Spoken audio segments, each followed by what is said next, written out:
What happens when your own grandchildren ignore your calls and take your love for granted? Margaret decided she'd had enough, and changed her will in a way no one expected.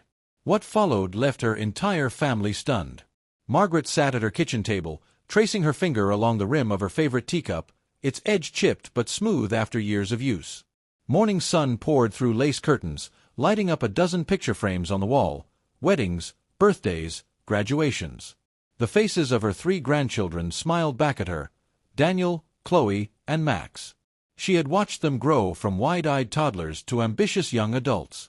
But these days, Margaret's calls and messages seemed to vanish into thin air. It hadn't always been this way. For most of their childhoods, Margaret was the dependable grandmother, babysitter, birthday planner, source of secret sweets and bedtime stories. She never missed a recital or a school play, and every summer she took the kids for a week at her lakeside cottage, filling their days with laughter, campfires, and stories about the good old days. Even after her daughter, Anne, remarried and life became more complicated, Margaret worked hard to stay close. But things changed slowly at first, then all at once. Daniel started college in another state, always too busy to talk. Chloe, chasing a career in marketing, rarely picked up unless she needed advice for a project. Max, now a senior in high school, seemed glued to his phone, only answering with the briefest of texts. Margaret's calls grew less frequent, her voicemails longer and lonelier. On her birthday, she received a generic text from Daniel and a heart emoji from Chloe. Max forgot altogether, and tried to reassure her. "They're young, Mom. It's a busy time, don't take it personally." But the words didn't soothe the ache. Margaret could count the number of calls she'd received from her grandchildren in the last year on one hand, and most were hurried, distracted, or clearly made out of obligation. When she invited them for dinner, there were always excuses: study sessions, work meetings, sports practice. The house felt emptier with every passing month.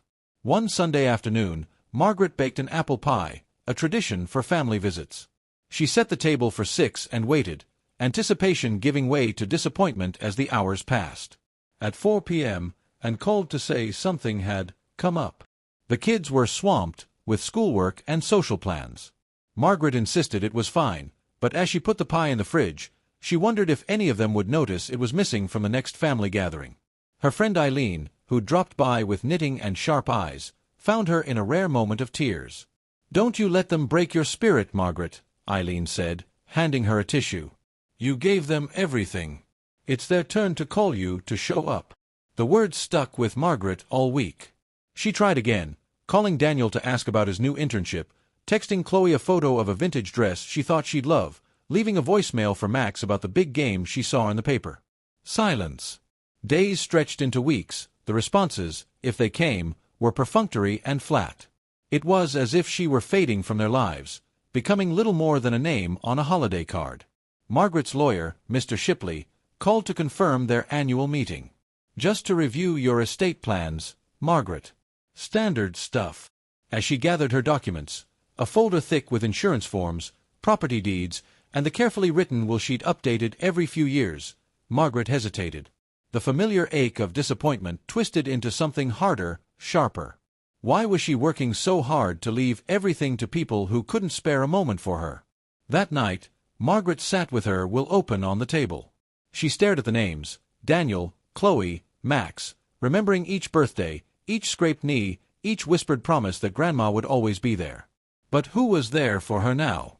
She wrote a letter to each grandchild, hoping the words would bridge the growing gap. A week later, Margaret received a flurry of belated messages. Daniel texted a photo from a campus party, Chloe sent a rushed voice note about her job, and Max replied with a thumbs-up emoji. Margaret tried to feel grateful, but the emptiness only grew. Eileen, ever blunt, suggested an outing. "Let's go out, Maggie. Try something new. The world's bigger than ungrateful grandkids." They spent the afternoon at a local art fair, where Margaret laughed more than she had in months. As the sun set, she realized her world didn't have to shrink just because others let her go. That evening, Margaret received a call from Mr. Shipley, confirming their meeting for Friday. For the first time in years, she wondered if her will truly reflected her heart, or just a habit. She decided it was time to think not only about the past, but about what she wanted for the rest of her life.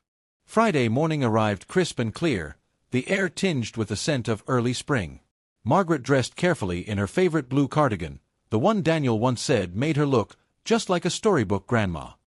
With her folder of estate documents tucked under her arm, she took the bus downtown to Mr. Shipley's law office, a small, cozy suite on Main Street lined with potted plants and walls of neatly organized books. Mr. Shipley greeted her warmly. "Margaret, you look as spry as ever. Let's see how things are in order." They settled into a quiet conference room, where he spread out her will, powers of attorney, and a list of beneficiaries. "Nothing too complicated," he said, "unless there are any changes you'd like to discuss." Margaret hesitated. Her eyes lingered on the names of her grandchildren, each assigned a generous share of the estate. She thought of all the unanswered messages, missed holidays, and the way her birthday felt like an afterthought. "I suppose I do want to talk about changes," she said quietly. "What if I want to leave something to a charity? Or to a friend, someone who's been there for me?" Mr. Shipley nodded, unsurprised. "You can change your will however you like, Margaret. It's entirely up to you. Just tell me your wishes." They spent the next hour reviewing her options, how to allocate her assets, what to do about sentimental items, and how to ensure her intentions would be respected. After the meeting, Margaret felt lighter, as if a decision long postponed had finally begun to resolve itself.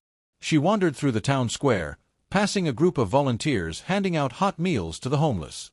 She stopped and chatted with them, discovering they were part of a local outreach program. Their kindness moved her.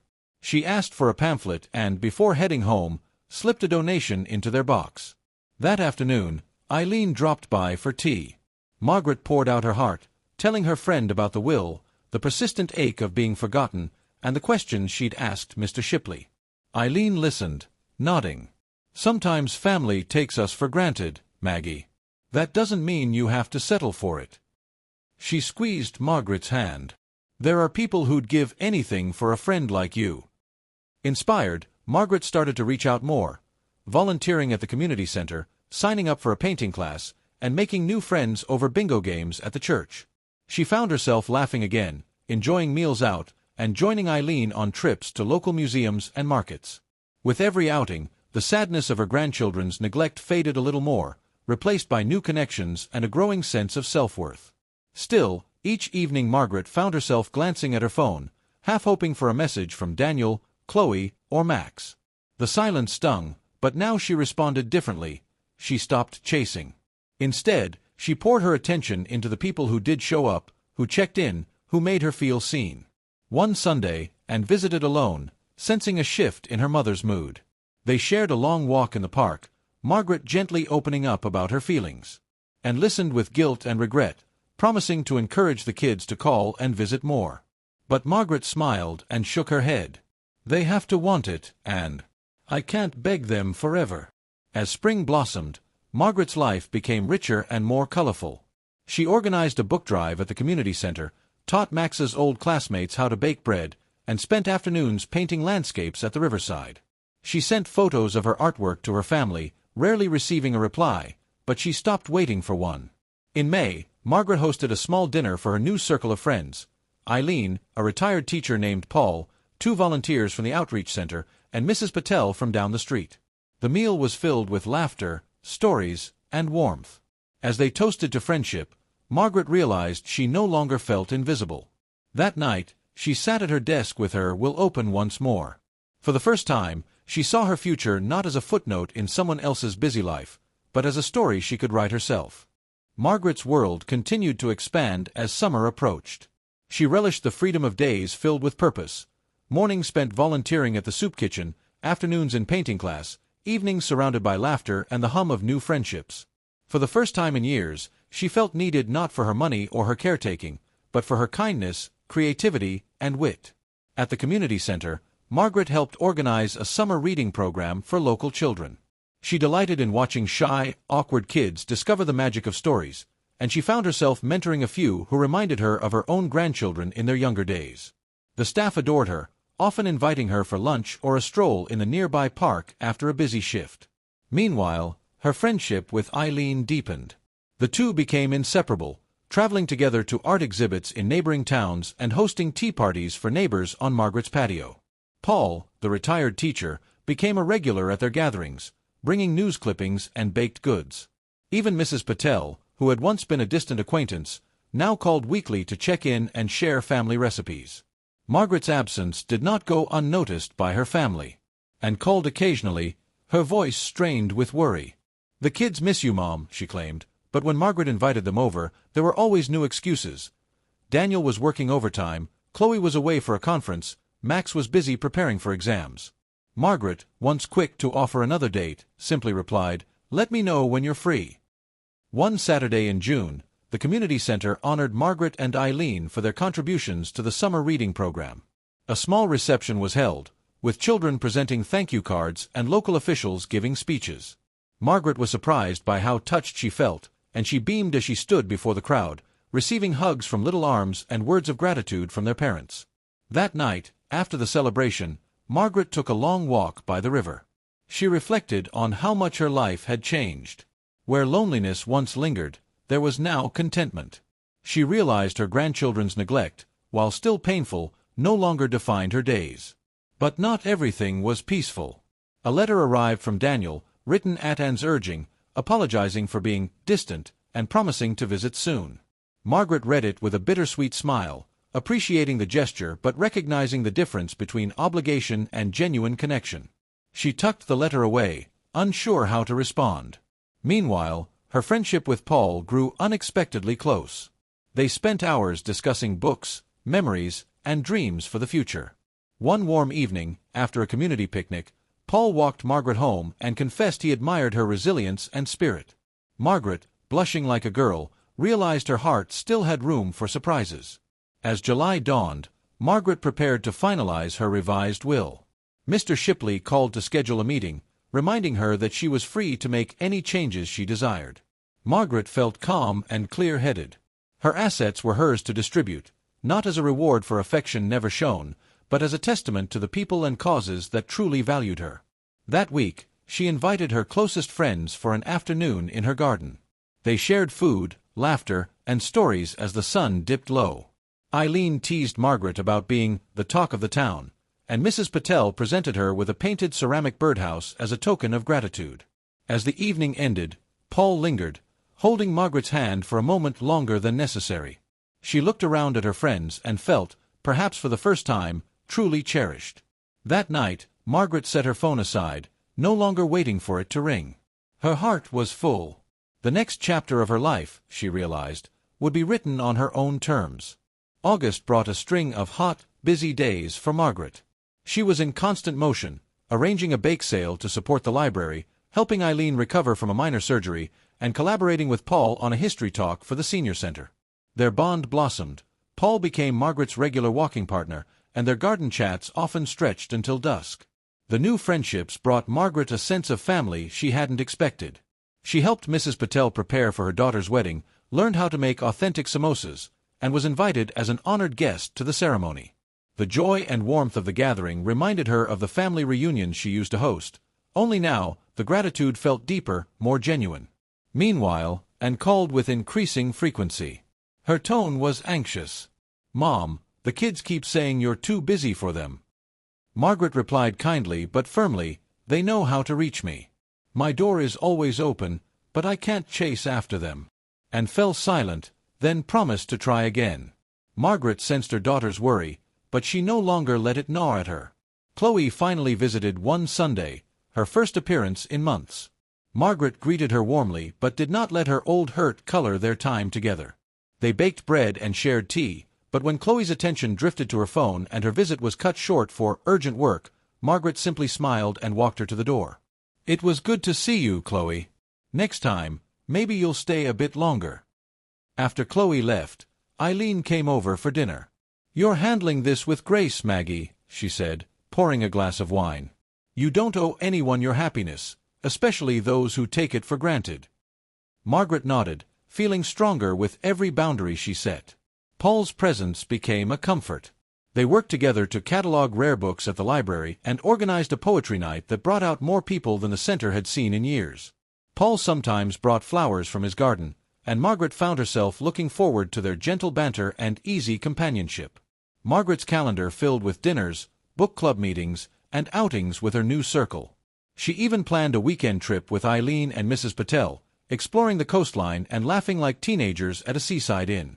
At night, she journaled about these adventures, marveling at the life she was building, a life centered on kindness given and received, not on old disappointments.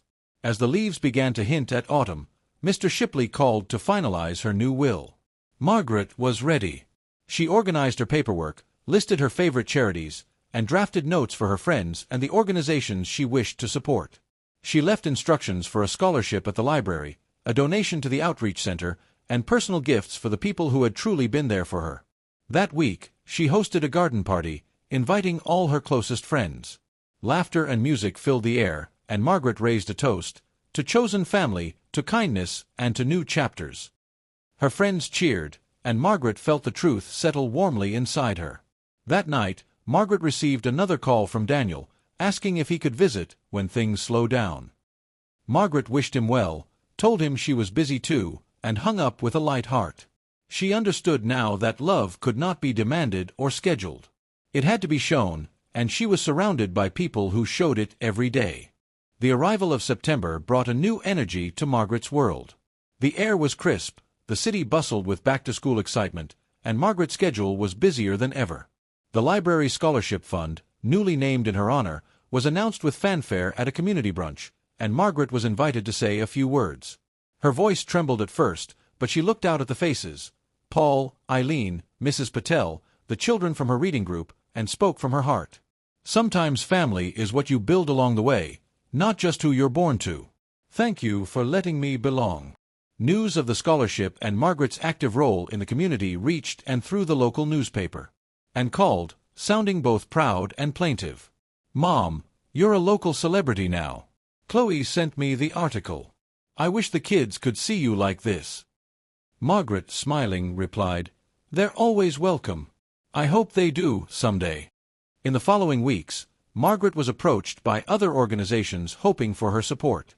She agreed to help launch a winter coat drive and began planning a holiday benefit for the outreach center. Invitations to lunch and coffee piled up, and Margaret, for the first time in years, found herself turning some down just to have time for herself. One Saturday, Daniel finally called to set up a visit. Margaret agreed, preparing his favorite cookies and tidying her sitting room. When he arrived, he looked sheepish but hopeful.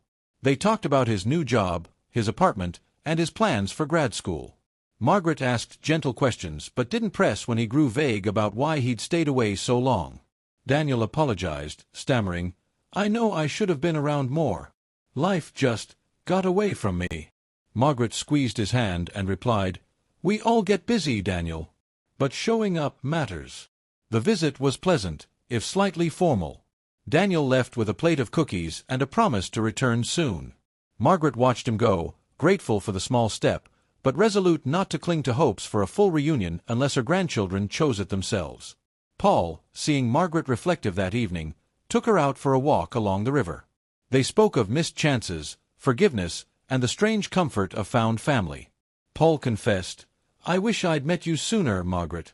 You're the best part of my days. Margaret, surprised and touched, admitted, You've helped me see my own worth again, Paul.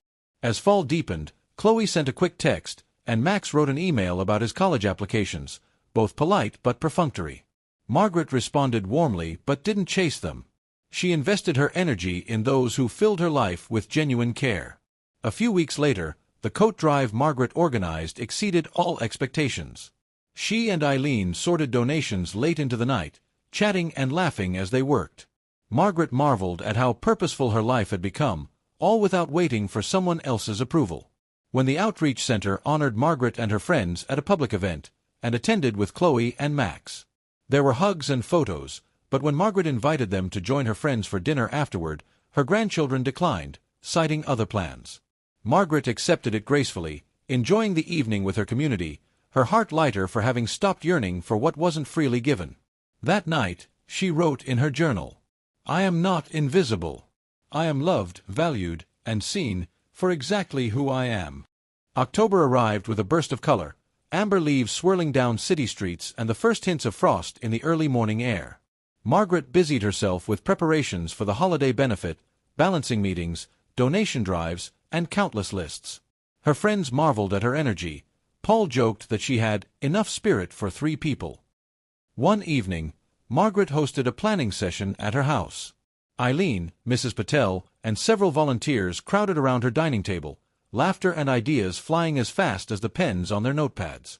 After the group left, Margaret lingered with Paul, who poured them both a cup of tea and watched her fondly. "You know, you've changed this neighborhood, Margaret. We're lucky to have you." Margaret smiled, feeling seen in a way she hadn't in years. Despite her contentment, small reminders of her grandchildren's absence appeared. Chloe sent a birthday card with a short note, while Max's name popped up in a group chat about the benefit but offered no personal message.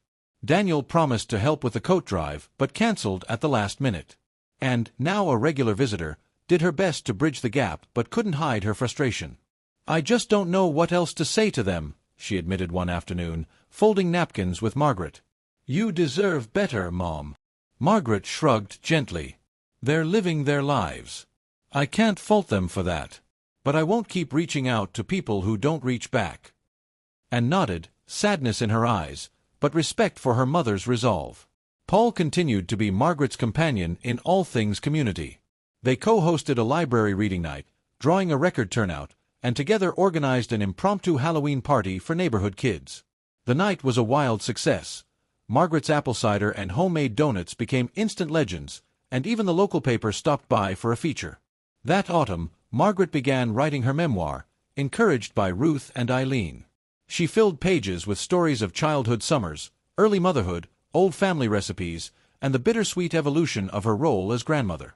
The process was healing, each memory carefully preserved, each regret released with a scratch of her pen.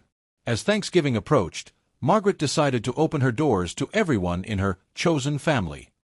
She cooked a lavish meal, and her house buzzed with friends, neighbors, and laughter. And came, bearing flowers, but the grandchildren sent only a group text wishing her a happy holiday. Margaret read it, replied with gratitude, and then turned her phone face down, focusing on the warmth surrounding her. After the meal, Paul took her hand and led her onto the porch, where the city lights glimmered. "You've given so much, Margaret. To your family, to all of us. It's your turn to be celebrated." Margaret rested her head on his shoulder, letting herself feel the truth of his words. That night, as she wrote in her journal, Margaret realized she felt no bitterness, only freedom. Her world was wide, her heart was full, and her future was finally, beautifully her own. As winter swept in, Margaret's house transformed into a haven of warmth and celebration. The benefit she'd organized for the outreach center drew a crowd larger than anyone expected. Neighbors, local business owners, and families she'd touched over the year. Margaret moved through the packed hall with Eileen at her side, Paul helping coordinate donations, and Mrs. Patel managing the kitchen like a maestro. By night's end, they had raised more than double their goal. Margaret's heart overflowed with gratitude. She stood on stage, shy at first, but soon spoke with confidence about the importance of kindness, connection, and building the kind of family that shows up for one another. The applause echoed long after she left the microphone. Despite the triumph, Margaret's relationship with her biological family remained distant, and attended the benefit, beaming with pride, but Daniel sent only a congratulatory text and Chloe forwarded a donation from her employer. Max, now at university, didn't respond at all. Margaret thanked them with the same grace she showed everyone, no longer letting their absence sting the way it once had. Paul became Margaret's steady companion. They visited museums, explored winter markets, and braved the first snowstorm together with mugs of cocoa and old movies. One evening, Paul handed Margaret a small, wrapped box. Inside was a silver pendant engraved with the words, "To the heart that gives, and the hands that heal." Margaret, deeply moved, hugged him tightly. Margaret's memoir progressed, each chapter a tribute to the journey she'd taken, from doting grandmother to independent, vibrant woman. Eileen proofread drafts, Mrs. Patel offered recipes for inclusion, and Paul gently urged her to publish when it was finished. The writing reminded Margaret that her life was worth recording, her lessons worth sharing. Christmas approached, and Margaret hosted a holiday dinner for her friends and the outreach volunteers, and visited for a quiet breakfast before the rush of festivities, offering a heartfelt apology for the distance that had grown between Margaret and her grandchildren. "They're good kids, Mom. I just wish they realized what they're missing." Margaret smiled. "Maybe someday they will. But I can't wait forever for people to see my worth." After the meal, Margaret led her friends in carols by the piano. The laughter and music drifted out into the cold night, a beacon of joy and belonging. Later, sitting beside the glowing tree, Margaret reflected on how far she'd come. She had turned her loneliness into community, her disappointment into strength. That night, she wrote in her journal, "I can't control who calls or who stays away. But I can fill my days with people who care, and let go of those who don't. My life is mine, and it is full." The snow fell softly outside, but inside, Margaret's home glowed with the warmth of chosen family and self-respect. She was exactly where she was meant to be. The new year dawned bright and cold, sunlight glittering on frosted branches outside Margaret's window. She awoke with a sense of anticipation, not for any particular event, but for the simple joy of a life reclaimed. Her calendar was filled with volunteer shifts, lunches with friends, and a publishing date for her finished memoir, proof of the vibrant community she'd built around her. In January, Margaret met with Mr. Shipley one last time. Sitting in his office, she finalized the changes to her will. She left thoughtful bequests to Eileen, Paul, Mrs. Patel, and the organizations that had given her a sense of purpose and belonging. She set up a trust for the library's scholarship fund and the outreach center, ensuring her contributions would continue for years to come. As for her grandchildren, she left a simple letter with her lawyer, wishing them well, but explaining her choices with honesty and grace. Margaret felt no regret. She had tried for years to be part of their lives, and though the door remained open, she could not force them to walk through it. Instead, she poured her love and resources into those who had chosen her in return. As winter turned to spring, Margaret's home buzzed with new beginnings. Her memoir was published to glowing reviews in the local paper, and the reading club hosted a launch party in her honor. Paul stood beside her, proud and supportive, while Eileen and Mrs. Patel toasted her courage and tenacity. The library's new scholarship recipients wrote heartfelt thank you notes, and the outreach center dedicated a bench in her name, a symbol of the comfort and kindness she'd offered so many. And visited more frequently, sometimes joining Margaret and her friends for dinner, sometimes simply sitting with her mother in quiet companionship. Though the grandchildren remained distant, Margaret cherished each message, however brief, as a small acknowledgement of the bond they once shared. One sunny afternoon, Margaret hosted her now traditional spring garden party. Friends and neighbors filled the yard with laughter and music. As the evening faded, Margaret stood to make a toast. To friendship, to found family, and to choosing joy, even when the world changes around us. Glasses clinked, and a sense of peace settled over her heart. That night, Margaret walked through her blooming garden, feeling the gentle breeze on her face. She knew she had lived well, true to herself, surrounded by love, leaving behind more than possessions. She had built a legacy of kindness, resilience, and self-worth. In her final journal entry for the season, she wrote, "You cannot make others love you by waiting for their call. But you can build a life so full and bright that their absence loses all its power. I am loved. I am home."